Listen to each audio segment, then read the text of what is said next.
Hi all, we are back with another video. Today we will be starting off our second chapter, Classification of Business. In this video, we will be learning the different sectors of economic activity, relative importance of the sectors, and changes in the importance of sectors in an economy. Alright then, let us begin. But before we start, take a look around. Do you see any desk or table? Found it? Great. If not, then just think of one. That would be enough. Now that you're either thinking of or looking at a table, where do you think they come from? What stages of production has the wood passed through to reach your home as a finished desk? It mainly goes through 3 stages. The first stage is called the primary stage of production, which is done in the primary sector of the economy. The primary sector extracts natural resources of the earth to produce raw materials which other businesses use. From our earlier example, a woodcutter cuts down trees to get wood, which is essentially the first stage of the production process. This brings us to the next stage, called the secondary stage of production, which is done in the secondary sector. The secondary sector deals with the manufacturing of products using the resources extracted from the primary sector. Using our case, the wood from the woodcutter is taken to the furniture makers, who assemble and manufacture the tables. The finished product is then taken to the retailers, where our third stage begins. The third stage of production is called the tertiary stage.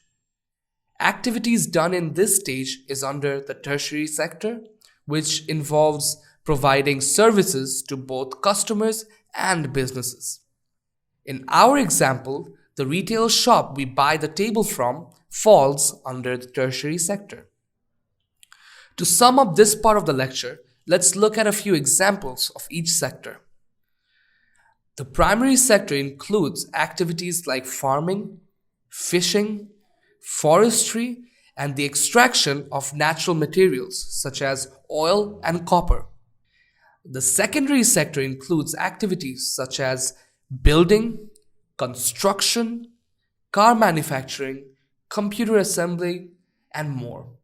As for the tertiary sector, services like banking, transport, tourism, and education are all part of this sector. Now that we know about the 3 sectors, one very common question that is asked by most students is that which of these 3 sectors is the most important to an economy? The answer to this question is quite simple. It depends. It usually depends on either of the following 2 factors: the percentage of the country's total number of workers employed in each sector, or the value of output of goods and services and the proportion this is of the total national output. These 2 factors basically dictate which sector is most important in an economy. Let us illustrate this through examples. We all know about developing and developed countries. As we can probably guess from its name, developing countries have emerging manufacturing and service industries. This means the secondary and tertiary sectors are not fully established there, which suggests that the country employs and operates more in the primary sector than the other 2 sectors. Moreover, the people have relatively lower incomes in developing countries and are less likely to spend on services like hotels and tourism. The levels of both employment and output is the highest in the primary sector for developing countries, which makes primary sector the most important for mostly all developing countries. On the other hand, developed countries have seen their economy establish manufacturing industries many years ago. That is why developed countries employ more people in the secondary and tertiary sectors than the primary sector. In the case of the most developed countries in the world, the scenario is a little more advanced. They see many of their manufacturing products bought in from foreign countries and usually have most of their people employed in the service sector. Therefore, the output of the tertiary sector is often higher than the other two sectors combined, which makes it the most important sector in the most developed countries. Now that we understand how the importance of a sector is determined in a country, let's look at the changes in importance of these sectors in recent years. As we are heading deeper into the age of technology, the tertiary sector is growing rapidly compared to the primary and secondary sectors.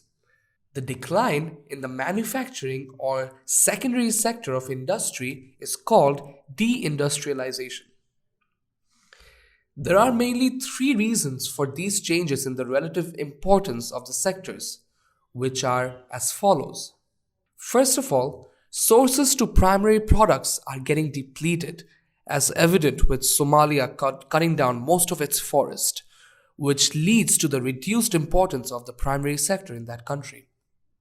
Then, most developed countries are losing competitiveness in manufacturing to the newly industrialized nations like our very own Bangladesh, India, and China. This leads to developed countries buying manufacturing products from these newly industrialized nations and focusing more on their tertiary sector. And finally, the developed countries' total wealth and living standards increase. Consumers prefer to spend on services like travel, healthcare, and leisure rather than industrialized products, hence shifting the importance of primary and secondary sectors to the tertiary sector. With this, we conclude today's lecture. Let's take a look back at few important points that we have learned today. The different sectors of economic activity, relative importance of the sectors, and changes in the importance of sectors in an economy.